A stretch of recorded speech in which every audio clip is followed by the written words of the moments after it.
오늘은 임승택 교수님의 초기불교 23번째 시간 초기불교의 업입니다. 그래서 업에 대해서 지금 네 번째에 해당이 되는데요. 첫 번째는 인도 철학의 업, 두 번째는 제식주의의 업, 즉 브라만교의 업이죠. 세 번째가 지난번에 했던 자이나교의 업, 오늘이 네 번째이자 업에 대한 마지막인 초기불교의 업입니다. 그래서 이 업에 대한 총정리에 해당이 되죠. 그리고 핵심적으로 우리 불교에서의 업을 중점적으로 오늘 다루게 되겠습니다. 자, 그러면 본문 내용, 초기 불교에서는 업을 어떻게 보았는가? 인도 철학사에 등장했던 다른 종교적 가르침과 마찬가지로 초기 불교 또한 업과 윤회를 인정했다. 사실 업과 윤회는 붓다의 가르침에서 중심적인 위치를 차지하고 있다. 그래서 이 업이다, 윤회다 하는 것은 초기 불교에서 그냥 하나의 주제로 등장하기보다는 사실상 굉장히 핵심적인 부분입니다. 업이란 신체와 언어와 마음 기능, 즉 한자로 이제 그것으로 짓는 행위를 일컫는다. 즉 신행, 어행, 의행, 신구의 삼업이라 그러죠. 업은 세 가지로 짓는 행위다. 신체로 짓는다, 언어로 짓는다, 마음으로 짓는다. 이것이 업이다. 그리고 우리가 공부했던 거에 인도 철학의 업에서 업에 대한 정의가 아주 깔끔하게 그때 정리된 부분이 있었죠. 거기서는 이제 업을 뭐라고 정했냐면 특정한 행위 또는 결심으로 인해서 발생되는 응보적인 힘이다. 그렇죠? 이 응보적인 힘이 몸으로, 말로, 또 생각을 통해서 만들어내는 행위가 업이다. 이렇게 이제 정리가 됩니다. 이것의 영향은 결코 사라지지 않고 남아서 미래의 삶을 좌우한다. 이와 관련하여 붓다는 다음과 같이 말한다. 모든 중생은 업을 지니며 업의 상속자이며 업을 모태로 태어나며 업에 묶여 있다. 이게 이제 마찌마니까야에 나오는 말씀인데 굉장히 함축적으로 잘 표현하고 있습니다. 모든 중생은 업을 지니며 업의 상속자이며 업을 모태로 태어나며 업에 묶여 있다. 그리고 여기에 마찌마니까야 제3권 203페이지라고 지금 되어 있는데요. 지금 이 마찌마니까야가 한국말로 번역이 된 것이 전재성 교수님이 번역하신 한국 빨리 성전이 있고 대림스님이 번역하신 초기불전연구원 책이 있어요. 이건 5권으로 되어 있고 이건 4권으로 되어 있는데 저는 이걸 갖고 있거든요. 대림스님 거 초기불전연구원. 그런데 어떤 몇 권의 몇 페이지다 이러면은 그 책 버전을 안 가지고 있으면은 안 맞아요. 찾기가 힘들어요. 그래서 요새는 어떻게 색인을 많이 표현을 하냐면 이렇게 몇 페이지 이렇게 안 하고 마찌마니까야의 몇 번째 경의 몇 번째 개송에 나와 있다 이렇게 많이 써요. 그러면 예를 들어서 마찌마니까야는 1번부터 시작해서 152번 경까지 나와 있단 말이죠. 그러면 예를 들어서 111번 경은 차례대로 경, 118번 경은 유명한 들숨날숨에 대한 마음챙김 경이란 말이죠. 그 경의 몇 번째 개송이다 하면 어떤 버전을 갖고 있든지 찾기가 쉬워요. 그래서 이런 인덱스 부분은 요즘에 이제 제가 말씀드린 것처럼 좀 많이 변해가는 추세인데 다음번에 책을 발행할 때는 그런 식으로 하면 어떨까 하는 이제 제 개인 생각입니다. 어쨌든 이 구절은 굉장히 중요한 정형구입니다. 그러니까 요 정도는 그냥 외워 두셔도 아주 좋죠. 그래서 이렇듯 업은 인간의 정체성을 구성하는 주요 요인이 된다. 고 이제 본문에 써놨습니다. 자, 초기 불교에서 업과 윤회는 괴로움의 현실을 대변하는 두 용어이다. 그래서 우리가 불교의 사성제가 고성제부터 시작하잖아요. 고진멸도인데 그 고를 대표하는 것이 업과 윤회다. 그러면 이 업과 윤회에 대한 상대적인 반대되는 개념이 해탈과 열반이죠. 그래서 업에서 해방되는 것이 해탈이고 윤회의 종결지가 열반 아닙니까? 그래서 업과 윤회하면 항상 상대적인 개념 해탈과 열반 이렇게 이제 됩니다. 그래서 해탈과 열반은 결국 뭐냐? 업과 윤회가 끝날 때, 업과 윤회를 벗어나게 될 때 드러나는 경지, 그것이 바로 해탈열반이다. 이렇게 지금 써놨고요. 초기 불교의 가르침은 업과 윤회에 속박된 세계로부터 벗어나서 해탈열반의 경지에 들어가는데 그 목적을 둔다. 제가 드린 말씀하고 같죠. 초기 불교는 이러한 입장을 바탕으로 해서 숙명론과는 대조를 이룬다. 자, 숙명론은 뭡니까? 업에 의해서 현실이 숙명적으로 주어진다는 거죠. 이게 이제 브라만교죠. 브라만교. 업에 의해서 내가 이렇게 태어났고 그거는 바꿀 수 없다. 이게 이제 숙명론이죠. 숙명론과 불교는 완전히 다르다는 거죠. 과거에 지은 업은 인정하되 그 과거에 지은 업이 없다는 건 아닙니다. 그러한 업은 있으되 그것은 뭐냐? 결국 극복의 대상으로 삼는 것이 불교예요. 과거에 지은 업은 극복의 대상이다. 이것이 이제 불교다.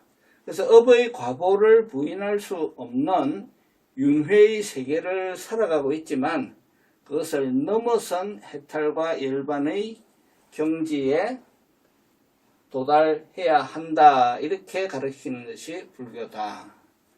바로 이것이 초기 불교의 특징적인 업 해석이다.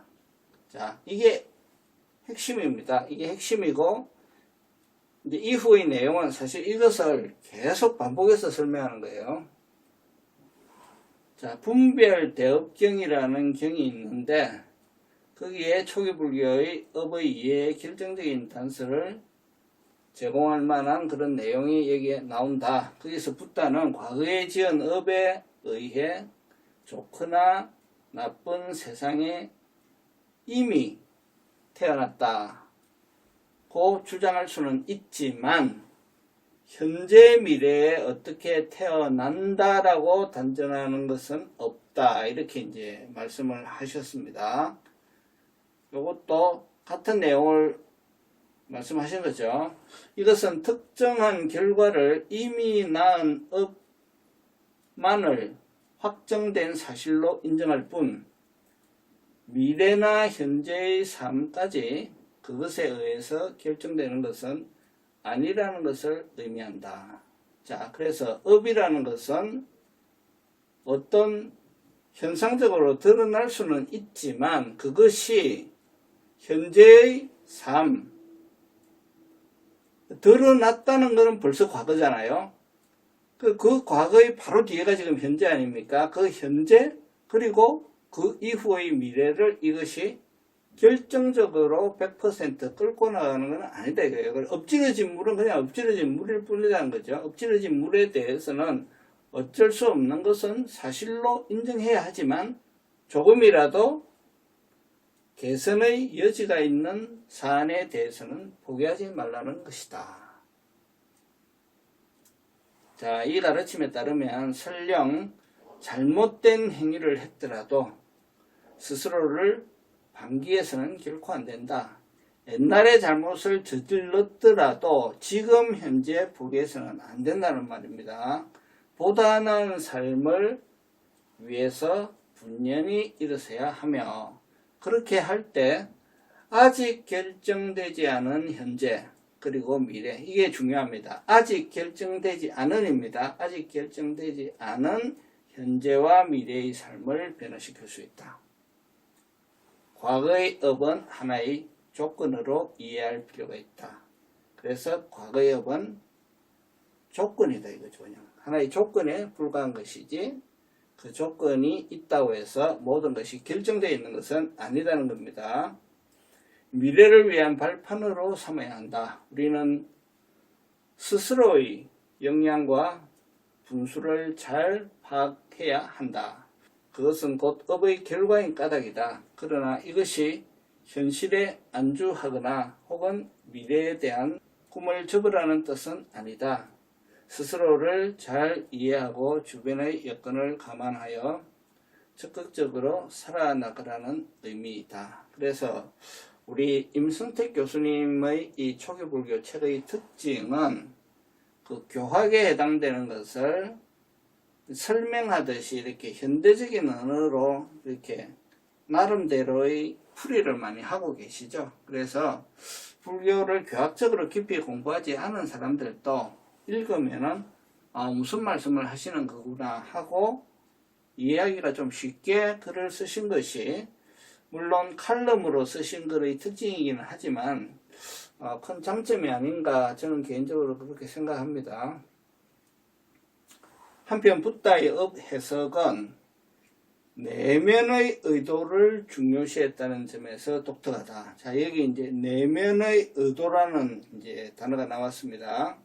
예컨대 불건전한 의도를 가졌으면 아직 실행에 옮기지 않았더라도 그 자체로서 업이 발생했다고 가르친다.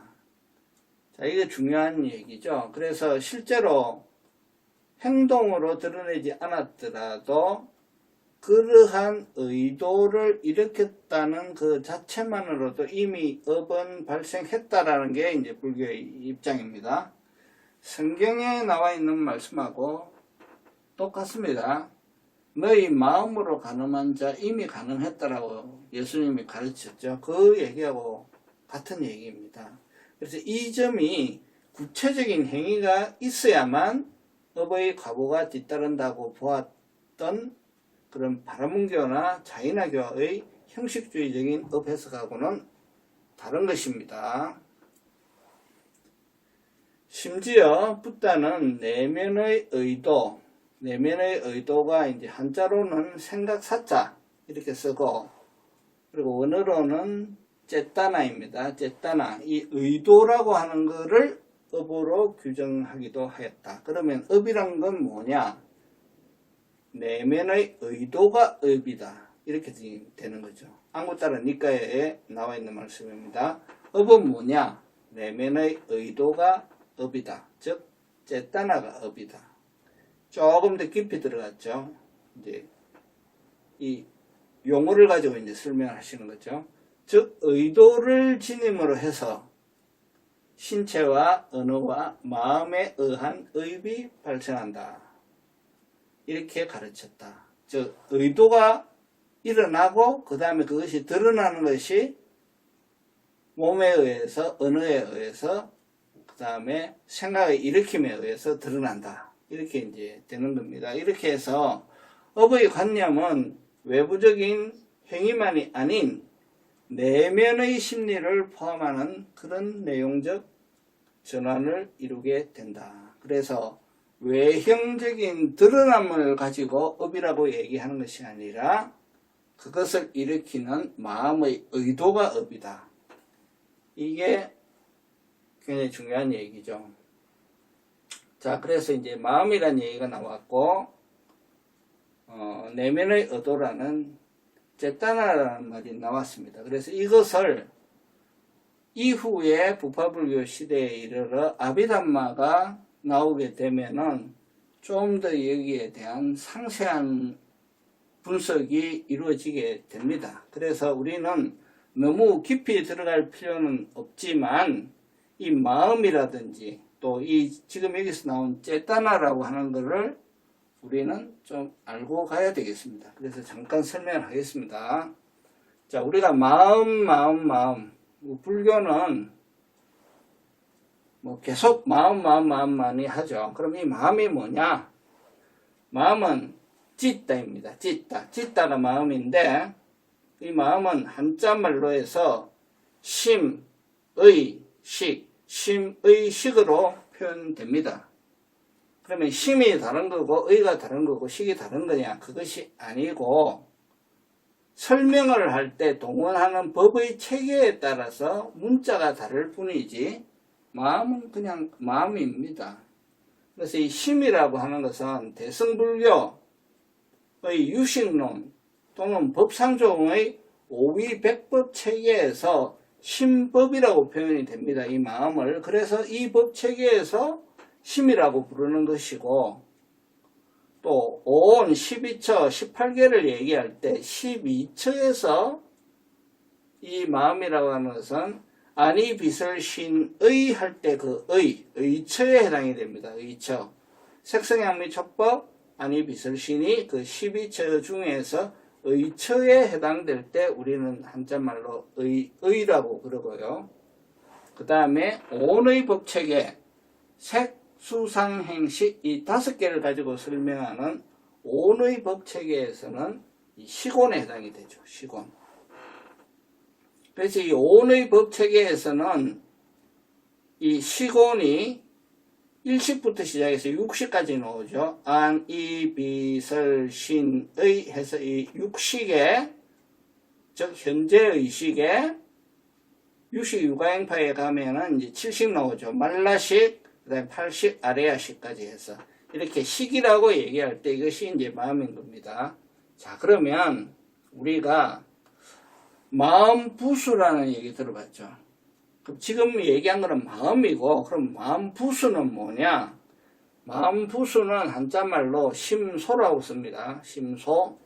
이게 마음부수인데, 이것은 52가지로 지금 아비담마에서는 분류를 합니다. 그래서 이 마음부수는 어떻게 정의가 되냐 하면, 앞에서 설명한 마음, 즉, 짓다와 함께 결합해서 일어나는 정신현상이 마음부수다.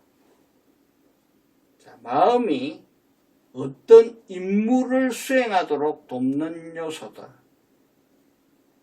마음이 없이는 일어나지 못하고 또 마음은 마음 부수들과 분리돼서 단독으로 일어날 수 없다. 그러니까 마음과 항상 붙어 있는 것이 마음 부수다.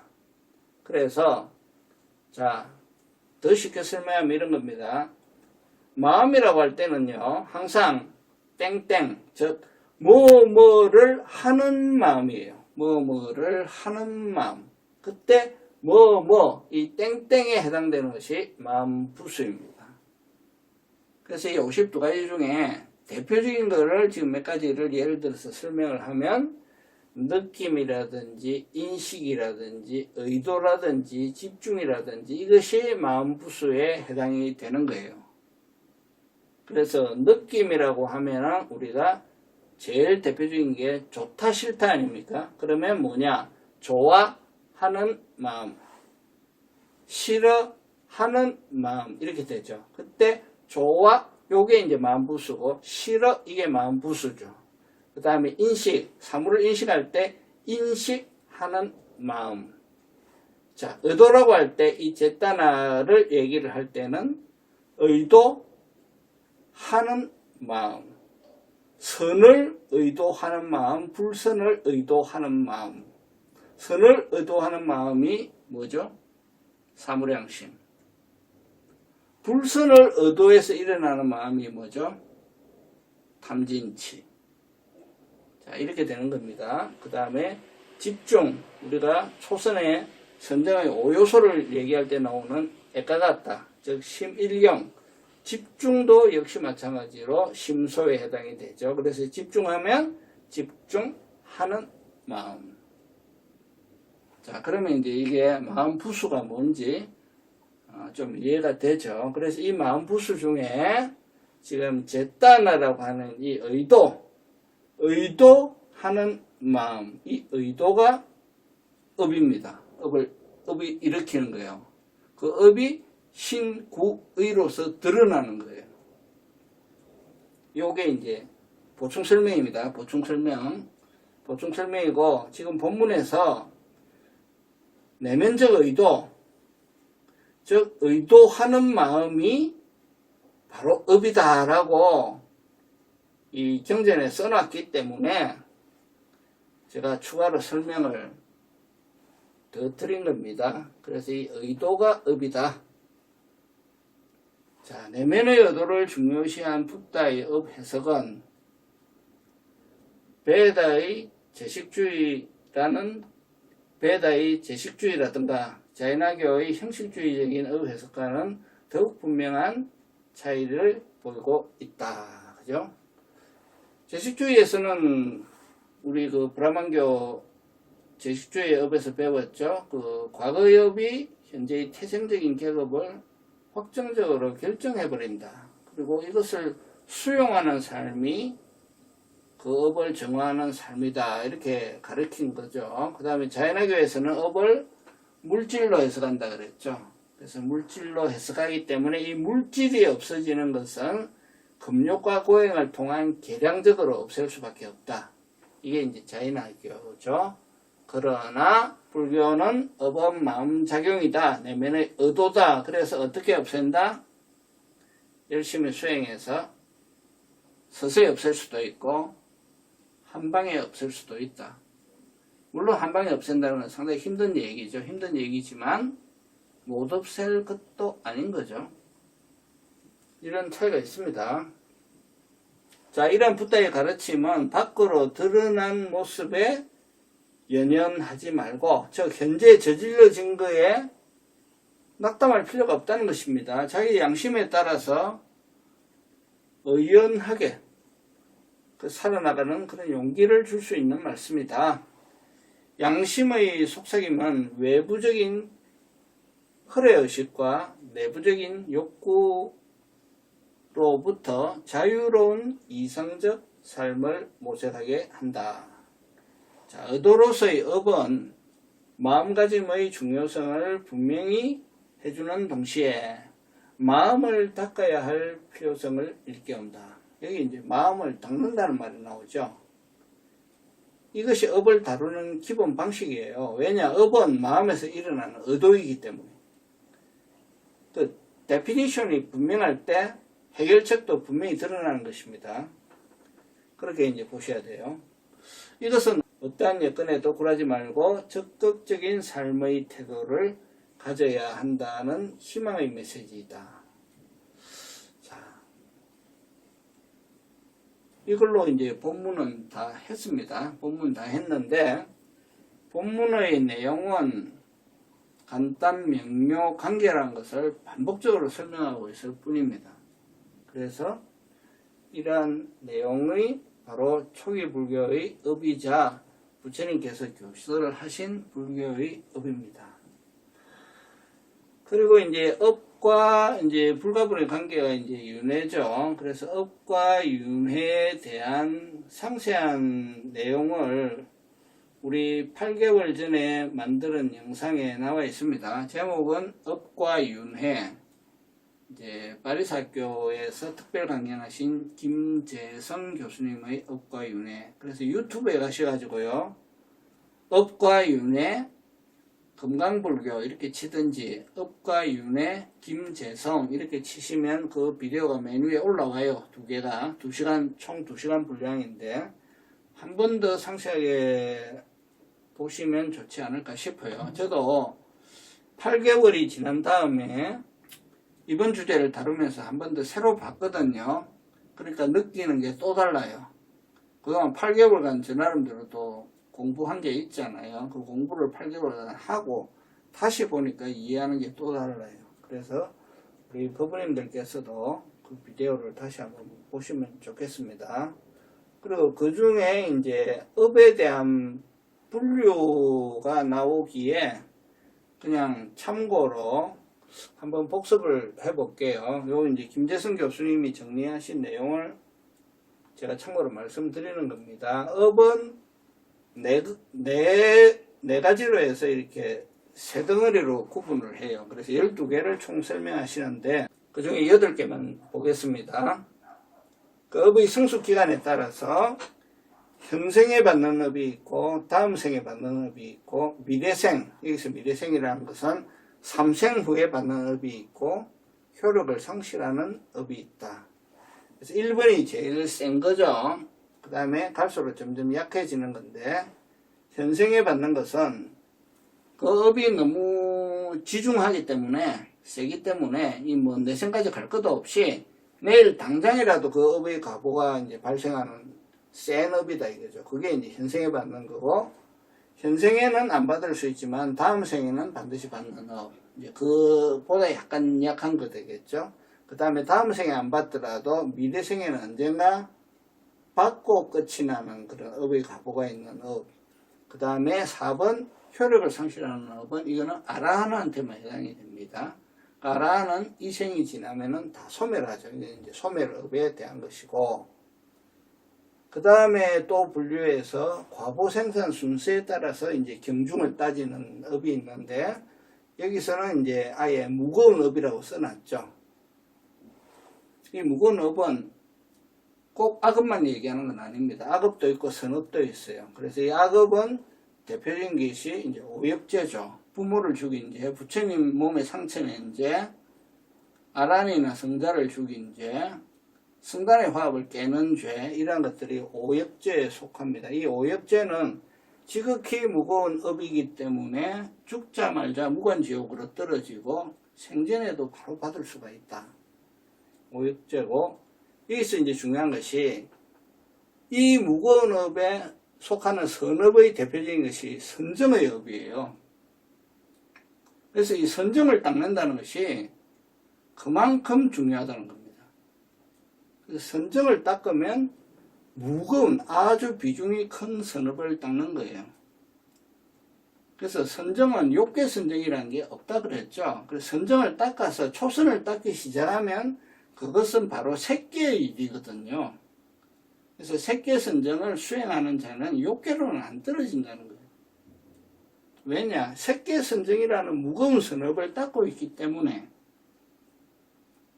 욕계로는 떨어지지 않는다. 적어도 색계에 태어나는데, 색계는 제일 낮은 데부터가 천상이잖아요.